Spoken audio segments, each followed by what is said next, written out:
श्री गणेशाय नमः. दीपावली ही आश्विन महिन्यात किंवा कार्तिक महिन्यात, हे 2 मराठी महिने आहेत, किंवा ऑक्टोबर किंवा नोव्हेंबर ह्या महिन्यांमध्ये येऊ शकते. आता दीपावली या सणाची मी तुम्हाला माहिती सांगत आहे. दीपावली हा सण म्हणजे दीपोत्सव. संपूर्ण भारतभर दीपावली साजरी केली जाते. शरद ऋतूच्या ऐन मध्यभागी अश्विन किंवा कार्तिक महिन्याच्या संधिकाळात हा सण येतो. येथूनच शेतकऱ्यांच्या सुगीच्या दिवसांना आरंभ होत असतो. सध्या सर्वांना असे वाटते की गुरुद्वादशीपासून भाऊबीजेपर्यंत दीपावली असते, पण दीपावली ही नरक चतुर्दशीपासून बलिप्रतिपदेपर्यंतच असते. याला जोडून गुरुद्वादशी, धनत्रयोदशी येतात व बलिप्रतिपदेला जोडून किंवा काही वेळा त्याच दिवशी भाऊबीज येत असल्याने असा समज असावा. दीपावली हा दिव्यांचा सण आहे. दीप शब्दाची व्याख्या अशी: दीप्यते दीपयति यास्तव परंचेती, म्हणजे जो स्वतः प्रकाशतो किंवा दुसऱ्याला प्रकाशित करतो तो दीप. दीप हा अग्नीचे किंवा तेजाचे द्योतक आहे. या दिव्यांचे आकार निरनिराळे आढळतात. प्रकाशाचे एक साधन या दृष्टीने दिव्याला अत्यंत महत्त्व आहे. कालिका पुराणात दिव्यांमुळे विजय मिळवता येतो. दीप हा तेजोमय आहे. तो धर्म, अर्थ, काम, मोक्षप्रद आहे. म्हणून दीप प्रज्वलित करावा असे सांगितले आहे. सांप्रत अनेक कुटुंबात सांजवात करण्याची प्रथा आहे. त्यावेळी श्लोक म्हणतात: दीपज्योती परब्रह्म, दीपज्योती जनार्दनः, दीपो हरतु पापानि, संध्यादीप नमोस्तुते. दिव्यांची त्या त्या प्रसंगानुरूप नावे आहेत. दिवाळीमधील दिव्याला आकाश दिवा म्हणतात. दिवाळीत भाजलेल्या मातीचा दिवा लावतात, त्याला पणती असे म्हणतात. लग्न वगैरे कार्यात वापरला जातो तो लामण दिवा. दिव्याच्या अमावास्येला, विवाहात, ऐरणी दानावेळी वापरतात तो पिष्टदीप, पिठाचा दिवा. देवळात अखंड तेवणारा नंदादीप. पूजा कर्म वगैरे वेळी वापरतात तो स्थापित दीप वगैरे. दिवा ओवाळण्याच्या क्रियेला औक्षण असे म्हणतात. औक्षण म्हणजे आयुष्यवर्धन होय. म्हणून दिवा ओवाळण्याने आयुष्यवर्धन होते. दीप बुद्धीचे व ज्ञानाचे प्रतीक आहे. तमसो मा ज्योतिर्गमय, म्हणजे अंधाराकडून प्रकाशाकडे ने, अशी प्रार्थना उपनिषदात आढळते. शरीरातील जीवनतत्वालाही प्राणज्योत म्हणतात. दीपावली म्हणजे दिव्यांची ओळ. घरोघरी दिव्यांची आरास केली जाते, म्हणून या सणाला दीपावली म्हणतात. हा सण भारतीयांच्या रोमारोमातून एकरूप झाल्यामुळे या सणाला एक वेगळेच महत्त्व आहे. दीप म्हणजे तेज. या तेजाची पूजा म्हणजे अग्निनारायणाला करण्यात येत असणारी सुप्त प्रार्थना की ज्यामध्ये कुटुंबातील सर्वांना, समाजात व राष्ट्राला तेजस्वी करावे ही भावना होय. हा सण आनंददायी असतो. घरांना रंगरंगोटी किंवा दारापुढील अंगणात रांगोळ्या चितारणे, विविध प्रकारच्या फराळाचे पदार्थ तयार करणे, नवीन कपडे परिधान करून फटाक्यांची आतषबाजी करणे, नातलगांची भेटीगाठी घेऊन त्यांना शुभेच्छा देणे हे या सणांची वैशिष्ट्ये आहेत. या सणाचा शुभारंभ अश्विन वद्य द्वादशीला होतो. या दिवशी संध्याकाळी गाय-वासरांची पूजा करून त्यांना औक्षण केले जाते. समुद्र मंथनातून जी 14 रत्ने बाहेर आली त्यामध्ये कामधेनू गाय होती. तो दिवस अश्विन वद्य द्वादशीचा होता असे मानले जाते. वसुबारसेचा दुसरा दिवस म्हणजे अश्विन वद्य त्रयोदशीचा होय. या दिवसाला धनत्रयोदशी असे म्हणतात. यमराजाला दीपदान करून आपल्याला दीर्घायुष्य प्राप्त होण्यासाठी त्याची प्रार्थना केली जाते. शिवाय संपत्तीची म्हणजे धनाची पूजा करून धणे व गुळाचा नैवेद्य देवाला समर्पण केला जातो. कारण धनधान्याची, सोना नाण्यांची वाढ व्हावी हा त्यामागील हेतू असतो. धनत्रयोदशीच्या दिवशी स्त्रियांनी सूर्योदयापूर्वी स्नान करावे असा संकेत आहे. अश्विन वद्य चतुर्दशी दिवसाला नरक चतुर्दशी अशी संज्ञा आहे. दीपावली सणातील हा महत्त्वाचा व आनंद प्रकट करण्याचा दिवस आहे. प्रातःकाली सुगंधी तेल व उटणे लावून गरम पाण्याने स्नान करतात, याला अभ्यंग स्नान म्हणतात. नंतर घरातील देवांची षोडोपचार पूजा केली जाते. नवे कपडे परिधान करून फटाक्यांची आतषबाजी करून दिवस उत्साहाने साजरा केला जातो. भगवान श्रीकृष्णाने याच दिवशी उन्मत्त झालेल्या नरकासुराचा वध केला.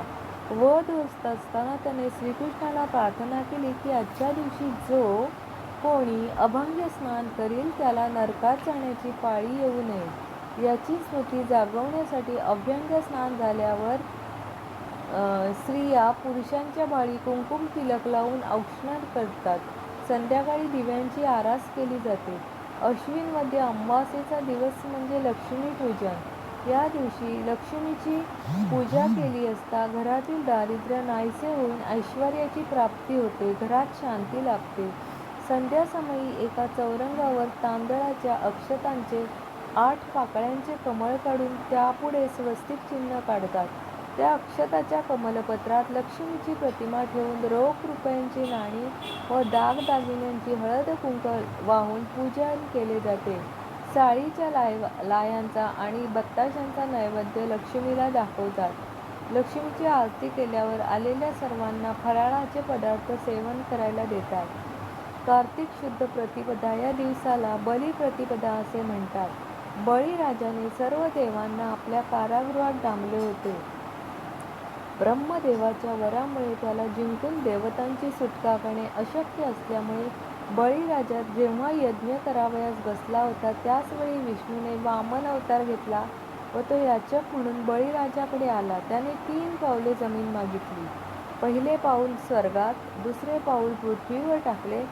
ते पाहताच क्षणीच बळीराजाने विष्णूचा वामन अवतार ओळखून त्याला नमस्कार करून सांगितले की तिसरे पाऊल माझ्या मस्तकावर ठेव. त्याचप्रमाणे वामनाने बळीराजाच्या मस्तकावर पाऊल ठेवून त्यांना पाताळात पाठवले. जाण्यापूर्वी बळीराजाने एकच मागणे मागितले की या दिवशी जो कोणी दीपोत्सव करील त्याला यमयातना भोगाव्यास लागू नयेत. वामनाने त्याची मागणी मान्य केली. बळीराजाच्या स्मृतीनिमित्त शेतकरी त्याचे प्रतीक म्हणून आपल्या गोठ्यात शेणाचा बळी करून त्याची पूजा करतात. हा सण पाडवा म्हणूनही ओळखला जातो. 3.5 मुहूर्तांपैकी बलिप्रतिपदा हा दिवस व्यापारी लोकांचा नवीन वर्षाचा प्रारंभ दिन म्हणून हा दिवस शुभ मानल्याने नवीन वस्तूंची खरेदी केली जाते. कार्तिक शुद्ध द्वितीया हा दिवस यमद्वितीया म्हणून प्रसिद्ध पावला आहे. बहीण भावांच्या निस्वार्थी प्रेमाची ओळख करून देणारा हा दिवस असून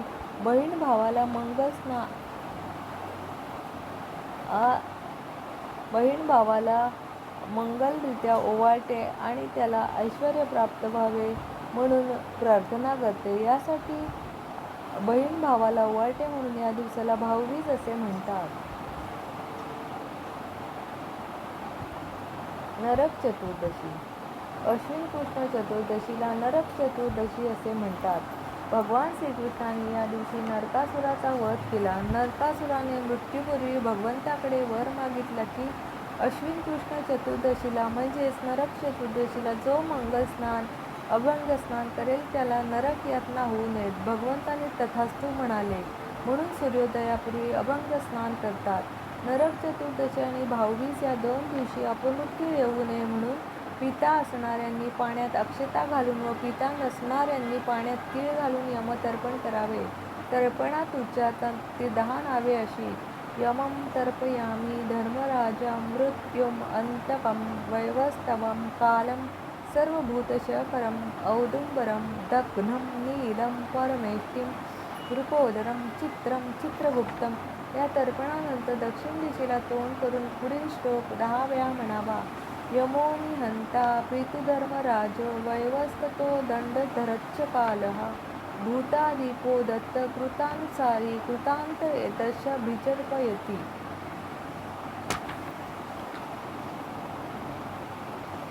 अंत लक्ष्मीपूजन. अश्विन अमावास्येला प्रदोषकाळी लक्ष्मीपूजन केले जाते. लक्ष्मीची पूजा करून प्रार्थना करतात. बलिप्रतिपदेला कार्तिक शुद्ध प्रतिपदेला बलिप्रथा असे म्हणतात. बळीराजाची प्रार्थना अशी: बलिराज नमस्तुभ्यं विरोचन सुतप्रभो भविष्येंद्रासुराराथे पूजयन् प्रतिगृह्यताम्. विरोचन पत्र. बलिराजा, तुला माझा नमस्कार असो. तू भविष्यातील इंद्र व असुर शत्रू आहेस. तू माझ्या पूजेचा स्वीकार करावास. हा दिवस विक्रम संवत्सराचा आरंभ दिन आहे. पूर्वी व्यापारी लोकांचे या दिवशी नूतन वर्ष सुरू होत असे. काही व्यापारी पहाटे बळीपूजन करतात. काही लोक दीपावली उत्सवातील हा प्रमुख दिवस पाडवा मानतात. त्याच दिवशी गोवर्धन पूजा, अन्नकूट करण्याची प्रथा आहे. अशा या दीपावली उत्सवाचे स्वरूप काश्मीरपासून कन्याकुमारीपर्यंत सारखेच असते. सर्व सणांमध्ये दीपावली उत्सव अधिक लोकप्रिय आहे, कारण या दिवसात पावसाळा संपून सुखीचे, समृद्धीचे, नवचैतन्याचे दिवस सुरू झालेले असतात. असं म्हणतात, नवचैतन्य भरभरून वाहत असते.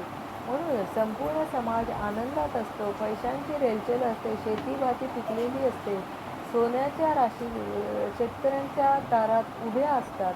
आपल्या कष्टाच्या कमाईचा उपभोग घेण्याच्या इच्छेने दीपावली तो हर्षाने स्वागत करतो. कार्तिक शुद्ध द्वितीयेला भाऊबीज यमद्वितीया असे म्हणतात. या दिवशी यमराज आपली बहीण यमी हिचे घरी भोजनाला गेला. यास्तव या दिवसाला यमद्वितीया हे नाव पडले.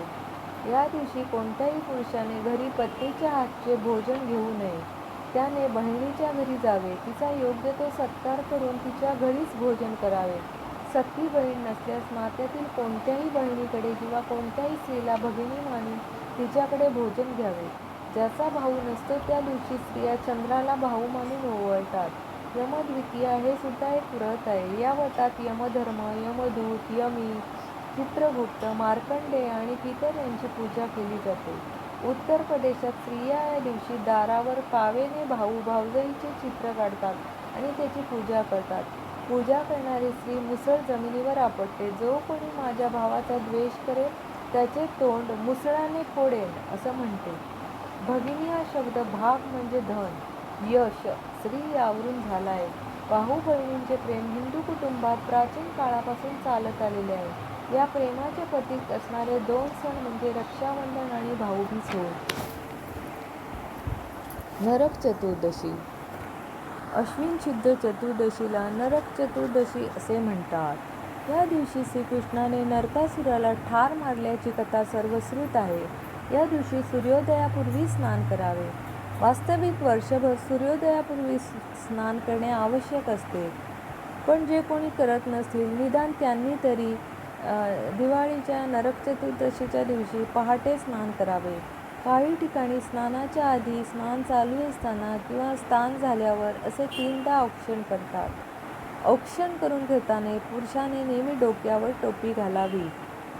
स्नानापूर्वीचे किंवा स्नानानंतरचे औक्षण निरांजनाने केले जाते.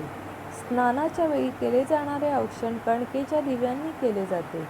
स्नानाच्या वेळी पहिले काही तांबे पाणी घेऊन होताच औक्षण करावे. नंतर सुगंधी उटणे लावावे. नंतर पुन्हा स्नान करावे. नरक चतुर्दशीत घरातील देवास पंचामृत स्नान व अभिषेक करून अत्तर लावून उष्णोदकाने स्नान घालावे. या दिवशी करांटे नावाचे फळ अंघोळीच्या वेळी उजव्या पायाने फोडतात. हे फळ नरकासुराचे प्रतीक म्हणून मानले जाते. म्हणजे नरकासुराचा वध या दिवशी करायचा असतो. नरक चतुर्दशी तिलमिश्रित पाण्याने यमतर्पण सुद्धा केले जाते. असे हे नरक चतुर्दशी, लक्ष्मीपूजन, भाऊबीज, बलिप्रतिपदा यांची माहिती मी आपणास सांगितली आहे. आपण माझ्या चॅनलला सबस्क्राईब करा, आपल्या मित्रमंडळींना शेअर करा, लाईक करा ही नम्र विनंती. ही दिवाळी आपणास सुख, समृद्धी, भरभराटीची व आनंदाची जावो हीच परमेश्वर चरणी शुभेच्छा. सर्वमंगलमांगल्ये शिवे सर्वार्थसाधिके शरण्यं त्र्यंबके गौरी नारायणी नमोस्तुते. दिवाळीच्या सर्वांना मंगलमय कोटी कोटी शुभेच्छा. शुभम भवन्तु. ओम महालक्ष्मीभ्यो नमो नमः.